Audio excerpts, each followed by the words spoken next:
श्रीकालभैरवाष्टकम्।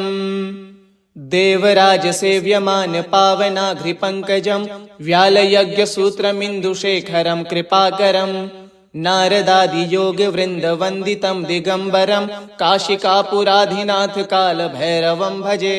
भानुकोटिभास्वरं भवाब्धितारकं परं नीलकण्ठमिव-स्थितार्कदायकं त्रिलोचनम् कालकालमम्बुजाक्षमक्षशूलमक्षरं काशिकापुराधिनाथ कालभैरवं भजे। शूलटङ्कपाशदण्डपाणिमादिकारणं श्यामकायमादिदेवमक्षरं निरामयम् भीमविक्रमं प्रभुं विचित्रताण्डवप्रियं काशिकापुराधिनाथ कालभैरवं भजे। भुक्तिमुक्तिदायकं प्रशस्तचारुविग्रहं भक्तवत्सलं स्थितं समस्तलोकविग्रहं विनिक्वणन् मनोज्ञहेमकिङ्किणीलसत्कटिं काशिकापुराधिनाथ कालभैरवं भजे। धर्मसेतुपालकं त्वधर्ममार्गनाशकं कर्मपाशमोचकं सुशर्मदायकं विभुं स्वर्णवर्णशेषपाशशोभिताङ्गमण्डलं काशिकापुराधिनाथ कालभैरवं भजे। रत्नपादुकाप्रभाभिरामपादयुग्मकं नित्यमद्वितीयमिष्टदैवतं निरञ्जनं मृत्युदर्पनाशनं करालद्रष्टमोक्षदं काशिकापुराधिनाथ कालभैरवं भजे। अट्टहासभिन्नपद्मजाण्डकोशसन्ततिं दृष्टिपातनष्टपापजालमुग्रशासनम् अष्टसिद्धिदायकं कपालमालिकाधरं काशिकापुराधिनाथ कालभैरवं भजे। भूतसङ्गनायकं विशालकीर्तिदायकं काशीवासलोकपुण्यपापशोधकं विभुं नीतिमार्गकोविदं पुरातनं जगत्पतिं काशिकापुराधिनाथ कालभैरवं भजे। कालभैरवाष्टकं पठन्ति ये मनोहरं ज्ञानमुक्तिसाधनं विचित्रपुण्यवर्धनं शोकमोहदैन्यलोभकोपतापनाशनं प्रियान्ति कालभैरवाङ्घ्रिसन्निधिं नराध्रुवम्। देवराजसेव्यमान पावनाघ्रिपङ्कजं व्यालयज्ञसूत्रमिन्दुशेखरं कृपाकरं नारदादियोगवृन्दवन्दितं दिगम्बरं काशिकापुराधिनाथ कालभैरवं भजे। भानुकोटिभास्वरं भवाब्धितारकं परं नीलकण्ठमिव-स्थितार्कदायकं त्रिलोचनम् कालकालमम्बुजाक्षमक्षशूलमक्षरं काशिकापुराधिनाथ कालभैरवं भजे। शूलटङ्कपाशदण्डपाणिमादिकारणं श्यामकायमादिदेवमक्षरं निरामयम् भीमविक्रमं प्रभुं विचित्रताण्डवप्रियं काशिकापुराधिनाथ कालभैरवं भजे। भुक्तिमुक्तिदायकं प्रशस्तचारुविग्रहं भक्तवत्सलं स्थितं समस्तलोकविग्रहं विनिक्वणन् मनोज्ञहेमकिङ्किणीलसत्कटिं काशिकापुराधिनाथ कालभैरवं भजे। धर्मसेतुपालकं त्वधर्ममार्गनाशकं कर्मपाशमोचकं सुशर्मदायकं विभुं स्वर्णवर्णशेषपाशशोभिताङ्गमण्डलं काशिकापुराधिनाथ कालभैरवं भजे।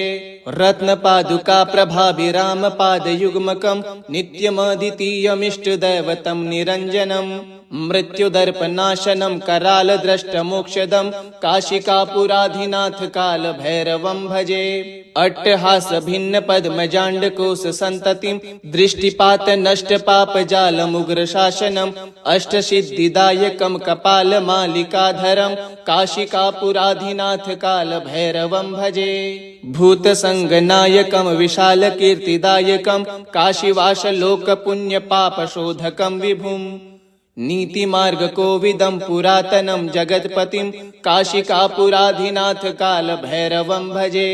कालभैरवाष्टकं पठन्ति ये मनोहरं ज्ञानमुक्तिसाधनं विचित्रपुण्यवर्धनं शोकमोहदैन्यलोभकोपतापनाशनं प्रियान्ति कालभैरवाङ्घ्रिसन्निधिं नराध्रुवम्। देवराजसेव्यमान पावनाघ्रिपङ्कजं व्यालयज्ञसूत्रमिन्दुशेखरं कृपाकरं नारदादियोगवृन्दवन्दितं दिगम्बरं काशिकापुराधिनाथ कालभैरवं भजे। भानुकोटिभास्वरं भवाब्धितारकं परं नीलकण्ठमिव-स्थितार्कदायकं त्रिलोचनं कालकालमम्भुजाक्षमक्षशूलमक्षरं काशिकापुराधिनाथ कालभैरवं भजे। शूलटङ्कपासदण्डपाणिमादिकारणं श्यामकायमादिदेवमक्षरं निरामयम्। भीमविक्रमं प्रभुं विचित्रताण्डवप्रियं काशिकापुराधिनाथ कालभैरवं भजे। भुक्तिमुक्तिदायकं प्रशस्तचारुविग्रहं भक्तवत्सलं स्थितं समस्तलोकविग्रहम्। विनिक्वणन् मनोज्ञहेमकिङ्किणीलसत्कटिं काशिकापुराधिनाथ कालभैरवं भजे। धर्मसेतुपालकं त्वधर्ममार्गनाशकं कर्मपाशमोचकं सुशर्मदायकं विभुम्। स्वर्णवर्णशेषपाशशोभिताङ्गमण्डलं काशिकापुराधिनाथ कालभैरवं भजे। रत्नपादुकाप्रभाभिरामपादयुग्मकं नित्यमद्वितीयमिष्टदैवतं निरञ्जनम्। मृत्युदर्पनाशनं करालद्रष्टमोक्षदं काशिकापुराधिनाथ कालभैरवं भजे। अट्टहासभिन्नपद्मजाण्डकोशसन्ततिं दृष्टिपातनष्टपापजालमुग्रशासनम् अष्टसिद्धिदायकं कपालमालिकाधरं काशिकापुराधिनाथ कालभैरवं भजे। भूतसङ्गनायकं विशालकीर्तिदायकं काशीवासलोकपुण्यपापशोधकं विभुम्। नीतिमार्गकोविदं पुरातनं जगत्पतिं काशिकापुराधिनाथ कालभैरवं भजे। कालभैरवाष्टकं पठन्ति ये मनोहरं ज्ञानमुक्तिसाधनं विचित्रपुण्यवर्धनम्। शोकमोहदैन्यलोभकोपतापनाशनं प्रियान्ति कालभैरवाङ्घ्रिसन्निधिं नराध्रुवम्। देवराजसेव्यमान पावनाघ्रिपङ्कजं व्यालयज्ञसूत्रमिन्दुशेखरं कृपाकरम्। नारदादियोगवृन्दवन्दितं दिगम्बरं काशिकापुराधिनाथ कालभैरवं भजे। भानुकोटिभास्वरं भवाब्धितारकं परं नीलकण्ठमिप्सितार्कदायकं त्रिलोचनम्।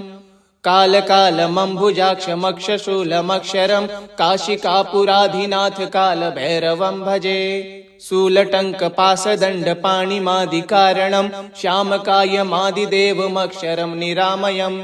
भीमविक्रमं प्रभुं विचित्रताण्डवप्रियं काशिकापुराधिनाथ कालभैरवं भजे। भुक्तिमुक्तिदायकं प्रशस्तचारुविग्रहं भक्तवत्सलं स्थितं समस्तलोकविग्रहम्। विनिक्वणन् मनोज्ञहेमकिङ्किणीलसत्कटिं काशिकापुराधिनाथ कालभैरवं भजे। धर्मसेतुपालकं त्वधर्ममार्गनाशकं कर्मपाशमोचकं सुशर्मदायकं विभुम्। स्वर्णवर्णशेषपाशशोभिताङ्गमण्डलं काशिकापुराधिनाथ कालभैरवं भजे। रत्नपादुकाप्रभाभिरामपादयुग्मकं नित्यमद्वितीयमिष्टदैवतं निरञ्जनम्। मृत्युदर्पनाशनं करालद्रष्टमोक्षदं काशिकापुराधिनाथ कालभैरवं भजे। अट्टहासभिन्नपद्मजाण्डकोशसन्ततिं दृष्टिपातनष्टपापजालमुग्रशासनम् अष्टसिद्धिदायकं कपालमालिकाधरं काशिकापुराधिनाथ कालभैरवं भजे। भूतसङ्गनायकं विशालकीर्तिदायकं काशीवासलोकपुण्यपापशोधकं विभुम्। नीतिमार्गकोविदं पुरातनं जगत्पतिं काशिकापुराधिनाथ कालभैरवं भजे। कालभैरवाष्टकं पठन्ति ये मनोहरं ज्ञानमुक्तिसाधनं विचित्रपुण्यवर्धनम्। शोकमोहदैन्यलोभकोपतापनाशनं प्रियान्ति कालभैरवाङ्घ्रिसन्निधिं नराध्रुवम्। देवराजसेव्यमान पावनाघ्रिपङ्कजं व्यालयज्ञसूत्रमिन्दुशेखरं कृपाकरम्। नारदादियोगवृन्दवन्दितं दिगम्बरं काशिकापुराधिनाथ कालभैरवं भजे। भानुकोटिभास्वरं भवाब्धितारकं परं नीलकण्ठमिप्सितार्कदायकं त्रिलोचनम्। कालकालमम्भुजाक्षमक्षशूलमक्षरं काशिकापुराधिनाथ कालभैरवं भजे। शूलटङ्कपासदण्डपाणिमादिकारणं श्यामकायमादिदेवमक्षरं निरामयम्। भीमविक्रमं प्रभुं विचित्रताण्डवप्रियं काशिकापुराधिनाथ कालभैरवं भजे। भुक्तिमुक्तिदायकं प्रशस्तचारुविग्रहं भक्तवत्सलं स्थितं समस्तलोकविग्रहम्। विनिक्वणन मनोज्ञ हेम किङ्किणी लसत्कटिं काशिकापुराधिनाथ कालभैरवं भजे। धर्मसेतुपालकं त्वधर्ममार्गनाशकं कर्मपाशमोचकं सुशर्मदायकं विभुम्। स्वर्णवर्णशेषपाशशोभिताङ्गमण्डलं काशिकापुराधिनाथ कालभैरवं भजे। रत्नपादुकाप्रभाभिरामपादयुग्मकं नित्यमद्वितीयमिष्टदैवतं निरञ्जनम्। मृत्युदर्पनाशनं करालद्रष्टमोक्षदं काशिकापुराधिनाथ कालभैरवं भजे। अट्टहासभिन्नपद्मजाण्डकोशसन्ततिं दृष्टिपातनष्टपापजालमुग्रशासनम् अष्टसिद्धिदायकं कपालमालिकाधरं काशिकापुराधिनाथ कालभैरवं भजे। भूतसङ्गनायकं विशालकीर्तिदायकं काशीवासलोकपुण्यपापशोधकं विभुम्। नीतिमार्गकोविदं पुरातनं जगत्पतिं काशिकापुराधिनाथ कालभैरवं भजे। कालभैरवाष्टकं पठन्ति ये मनोहरं ज्ञानमुक्तिसाधनं विचित्रपुण्यवर्धनम्। शोकमोहदैन्यलोभकोपतापनाशनं प्रियान्ति कालभैरवाङ्घ्रिसन्निधिं नराध्रुवम्। देवराजसेव्यमान पावनाघ्रिपङ्कजं व्यालयज्ञसूत्रमिन्दुशेखरं कृपाकरं नारदादियोगवृन्दवन्दितं दिगम्बरं काशिकापुराधिनाथ कालभैरवं भजे। भानुकोटिभास्वरं भवाब्धितारकं परं नीलकण्ठमिप्सितार्कदायकं त्रिलोचनम्। कालकालमम्बुजाक्षमक्षशूलमक्षरं काशिकापुराधिनाथ कालभैरवं भजे। शूलटङ्कपाशदण्डपाणिमादिकारणं श्यामकायमादिदेवमक्षरं निरामयम्। भीमविक्रमं प्रभुं विचित्रताण्डवप्रियं काशिकापुराधिनाथ कालभैरवं भजे। भुक्तिमुक्तिदायकं प्रशस्तचारुविग्रहं भक्तवत्सलं स्थितं समस्तलोकविग्रहम्। विनिक्वणन मनोज्ञ हेम किङ्किणी लसत्कटिं काशिकापुराधिनाथ कालभैरवं भजे। धर्मसेतुपालकं त्वधर्ममार्गनाशकं कर्मपाशमोचकं सुशर्मदायकं विभुम्। स्वर्णवर्णशेषपाशशोभिताङ्गमण्डलं काशिकापुराधिनाथ कालभैरवं भजे। रत्नपादुकाप्रभाभिरामपादयुग्मकं नित्यमद्वितीयमिष्टदैवतं निरञ्जनम्। मृत्युदर्पनाशनं करालद्रष्टमोक्षदं काशिकापुराधिनाथ कालभैरवं भजे। अट्टहासभिन्नपद्मजाण्डकोशसन्ततिं दृष्टिपातनष्टपापजालमुग्रशासनम् अष्टसिद्धिदायकं कपालमालिकाधरं काशिकापुराधिनाथ कालभैरवं भजे। भूतसङ्गनायकं विशालकीर्तिदायकं काशीवासलोकपुण्यपापशोधकं विभुम्। नीतिमार्गकोविदं पुरातनं जगत्पतिं काशिकापुराधिनाथ कालभैरवं भजे। कालभैरवाष्टकं पठन्ति ये मनोहरं ज्ञानमुक्तिसाधनं विचित्रपुण्यवर्धनम्। शोकमोहदैन्यलोभकोपतापनाशनं प्रियान्ति कालभैरवाङ्घ्रिसन्निधिं नराध्रुवम्।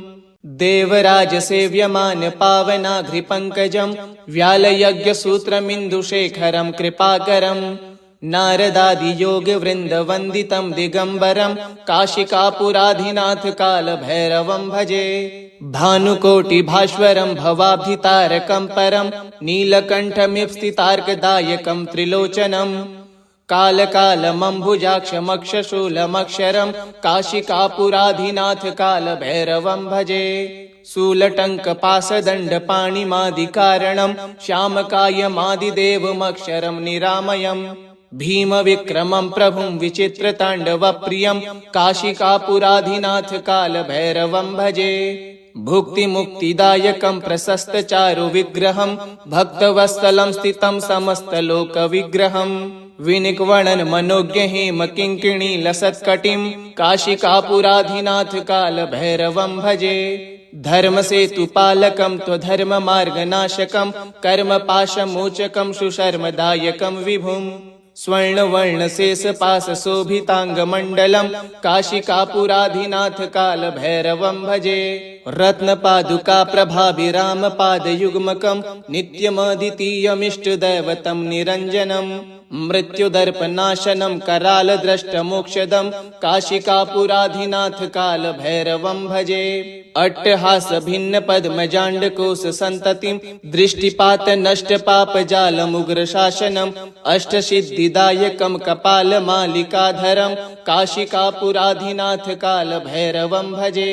भूतसङ्गनायकं विशालकीर्तिदायकं काशीवासलोकपुण्यपापशोधकं विभुं नीतिमार्गकोविदं पुरातनं जगत्पतिं काशिकापुराधिनाथ कालभैरवं भजे।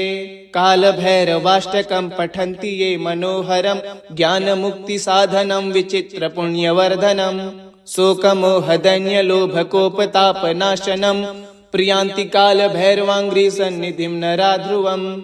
देवराजसेव्यमान पावनाघ्रिपङ्कजं व्यालयज्ञसूत्रमिन्दुशेखरं कृपाकरं नारदादियोगवृन्दवन्दितं दिगम्बरं काशिकापुराधिनाथ कालभैरवं भजे। भानुकोटिभास्वरं भवाब्धितारकं परं नीलकण्ठमिप्सितार्कदायकं त्रिलोचनं कालकालमम्बुजाक्षमक्षशूलमक्षरं काशिकापुराधिनाथ कालभैरवं भजे। शूलटङ्कपाशदण्डपाणिमादिकारणं श्यामकायमादिदेवमक्षरं निरामयं भीमविक्रमं प्रभुं विचित्रताण्डवप्रियं काशिकापुराधिनाथ कालभैरवं भजे।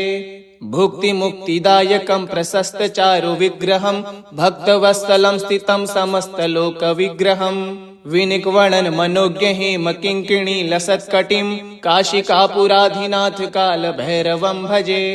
धर्मसेतुपालकं त्वधर्ममार्गनाशकं कर्मपाशमोचकं सुशर्मदायकं विभुं स्वर्णवर्णशेषपाशशोभिताङ्गमण्डलं काशिकापुराधिनाथ कालभैरवं भजे। रत्नपादुकाप्रभाभिरामपादयुग्मकं नित्यमद्वितीयमिष्टदैवतं निरञ्जनं मृत्युदर्पनाशनं करालद्रष्टमोक्षदं काशिकापुराधिनाथ कालभैरवं भजे। अट्टहासभिन्नपद्मजाण्डकोशसन्ततिं दृष्टिपातनष्टपापजालमुग्रशासनं अष्टसिद्धिदायकं कपालमालिकाधरं काशिकापुराधिनाथ कालभैरवं भजे। भूतसङ्गनायकं विशालकीर्तिदायकं काशीवासलोकपुण्यपापशोधकं विभुं नीतिमार्गकोविदं पुरातनं जगत्पतिं काशिकापुराधिनाथ कालभैरवं भजे। कालभैरवाष्टकं पठन्ति ये मनोहरं ज्ञानमुक्तिसाधनं विचित्रपुण्यवर्धनं शोकमोहदैन्यलोभकोपतापनाशनं प्रियान्ति कालभैरवाङ्घ्रिसन्निधिं नराध्रुवम्। देवराजसेव्यमान पावनाघ्रिपङ्कजं व्यालयज्ञसूत्रमिन्दुशेखरं कृपाकरं नारदादियोगवृन्दवन्दितं दिगम्बरं काशिकापुराधिनाथ कालभैरवं भजे। भानुकोटिभास्वरं भवाब्धितारकं परं नीलकण्ठमिप्सितार्कदायकं त्रिलोचनं कालकालमम्बुजाक्षमक्षशूलमक्षरं काशिकापुराधिनाथ कालभैरवं भजे। शूलटङ्कपाशदण्डपाणिमादिकारणं श्यामकायमादिदेवमक्षरं निरामयं भीमविक्रमं प्रभुं विचित्रताण्डवप्रियं काशिकापुराधिनाथ कालभैरवं भजे। भुक्तिमुक्तिदायकं प्रशस्तचारुविग्रहं भक्तवत्सलं स्थितं समस्तलोकविग्रहं विनिक्वणन् मनोज्ञहेमकिङ्किणीलसत्कटिं काशिकापुराधिनाथ कालभैरवं भजे। धर्मसेतुपालकं त्वधर्ममार्गनाशकं कर्मपाशमोचकं सुशर्मदायकं विभुं स्वर्णवर्णशेषपाशशोभिताङ्गमण्डलं काशिकापुराधिनाथ कालभैरवं भजे। रत्नपादुका प्रभाभिरामपादयुग्मकं नित्यमद्वितीयमिष्टदैवतं निरञ्जनम् मृत्युदर्पनाशनं करालद्रष्टमोक्षदं काशिकापुराधिनाथ कालभैरवं भजे। अट्टहास भिन्न पद्मजाण्डकोश संततिं दृष्टिपात नष्ट पापजालमुग्र शासनम् अष्टसिद्धिदायकं कपालमालिकाधरं काशिकापुराधिनाथ कालभैरवं भजे। भूतसंगनायकं विशालकीर्तिदायकं काशीवासलोकपुण्यपापशोधकं विभुम् नीतिमार्गकोविदं पुरातनं जगत्पतिं काशिकापुराधिनाथ कालभैरवं भजे। कालभैरवाष्टकं पठन्ति ये मनोहरं ज्ञानमुक्तिसाधनं विचित्रपुण्यवर्धनं शोकमोहदैन्यलोभकोपतापनाशनं प्रियान्ति कालभैरवाङ्घ्रिसन्निधिं नराध्रुवम् देवराजसेव्यमान पावनाघ्रिपङ्कजं व्यालयज्ञसूत्रमिन्दुशेखरं कृपाकरं नारदादियोगवृन्दवन्दितं दिगम्बरं काशिकापुराधिनाथ कालभैरवं भजे। भानुकोटिभास्वरं भवाब्धितारकं परं नीलकण्ठमिप्सितार्कदायकं त्रिलोचनं कालकालमम्बुजाक्षमक्षशूलमक्षरं काशिकापुराधिनाथ कालभैरवं भजे। शूलटङ्कपाशदण्डपाणिमादिकारणं श्यामकायमादिदेवमक्षरं निरामयम् भीमविक्रमं प्रभुं विचित्रताण्डवप्रियं काशिकापुराधिनाथ कालभैरवं भजे। भुक्तिमुक्तिदायकं प्रशस्तचारुविग्रहं भक्तवत्सलं स्थितं समस्तलोकविग्रहं विनिक्वणन् मनोज्ञहेमकिङ्किणी लसत्कटिं काशिकापुराधिनाथ कालभैरवं भजे। धर्मसेतुपालकं त्वधर्ममार्गनाशकं कर्मपाशमोचकं सुशर्मदायकं विभुम् स्वर्णवर्णशेषपाशशोभिताङ्गमण्डलं काशिकापुराधिनाथ कालभैरवं भजे। रत्नपादुका प्रभाभिरामपादयुग्मकं नित्यमद्वितीयमिष्टदैवतं निरञ्जनं मृत्युदर्पनाशनं करालद्रष्टमोक्षदं काशिकापुराधिनाथ कालभैरवं भजे। अट्टहास भिन्न पद्मजाण्डकोश संततिं दृष्टिपात नष्ट पापजालमुग्र शासनम् अष्टसिद्धिदायकं कपालमालिकाधरं काशिकापुराधिनाथ कालभैरवं भजे। भूतसंगनायकं विशालकीर्तिदायकं काशीवासलोकपुण्यपापशोधकं विभुम् नीतिमार्गकोविदं पुरातनं जगत्पतिं काशिकापुराधिनाथ कालभैरवं भजे। कालभैरवाष्टकं पठन्ति ये मनोहरं ज्ञानमुक्तिसाधनं विचित्रपुण्यवर्धनं शोकमोहदैन्यलोभकोपतापनाशनं प्रियान्ति कालभैरवाङ्घ्रिसन्निधिं नराध्रुवम् देवराजसेव्यमान पावनाघ्रिपङ्कजं व्यालयज्ञसूत्रमिन्दुशेखरं कृपाकरं नारदादियोगवृन्दवन्दितं दिगम्बरं काशिकापुराधिनाथ कालभैरवं भजे। भानुकोटिभास्वरं भवाब्धितारकं परं नीलकण्ठमिप्सितार्कदायकं त्रिलोचनं कालकालमम्बुजाक्षमक्षशूलमक्षरं काशिकापुराधिनाथ कालभैरवं भजे। शूलटङ्कपाशदण्डपाणिमादिकारणं श्यामकायमादिदेवमक्षरं निरामयम् भीमविक्रमं प्रभुं विचित्रताण्डवप्रियं काशिकापुराधिनाथ कालभैरवं भजे। भुक्तिमुक्तिदायकं प्रशस्तचारुविग्रहं भक्तवत्सलं स्थितं समस्तलोकविग्रहं विनिक्वणन् मनोज्ञहेमकिङ्किणी लसत्कटिं काशिकापुराधिनाथ कालभैरवं भजे। धर्मसेतुपालकं त्वधर्ममार्गनाशकं कर्मपाशमोचकं सुशर्मदायकं विभुम् स्वर्णवर्णशेषपाशशोभिताङ्गमण्डलं काशिकापुराधिनाथ कालभैरवं भजे। रत्नपादुका प्रभाभिरामपादयुग्मकं नित्यमद्वितीयमिष्टदैवतं निरञ्जनं मृत्युदर्पनाशनं करालद्रष्टमोक्षदं काशिकापुराधिनाथ कालभैरवं भजे। अट्टहास भिन्न पद्मजाण्डकोश संततिं दृष्टिपात नष्ट पापजालमुग्र शासनम् अष्टसिद्धिदायकं कपालमालिकाधरं काशिकापुराधिनाथ कालभैरवं भजे। भूतसङ्गनायकं विशालकीर्तिदायकं काशीवासलोकपुण्यपापशोधकं विभुम् नीतिमार्गकोविदं पुरातनं जगत्पतिं काशिकापुराधिनाथ कालभैरवं भजे। कालभैरवाष्टकं पठन्ति ये मनोहरं ज्ञानमुक्तिसाधनं विचित्रपुण्यवर्धनं शोकमोहदैन्यलोभकोपतापनाशनं प्रियान्ति कालभैरवाङ्घ्रिसन्निधिं नरा ध्रुवम्। इति श्री कालभैरवाष्टकं श्रीकालभैरवार्पणमस्तु। ओम श्री कालभैरवाय नमः।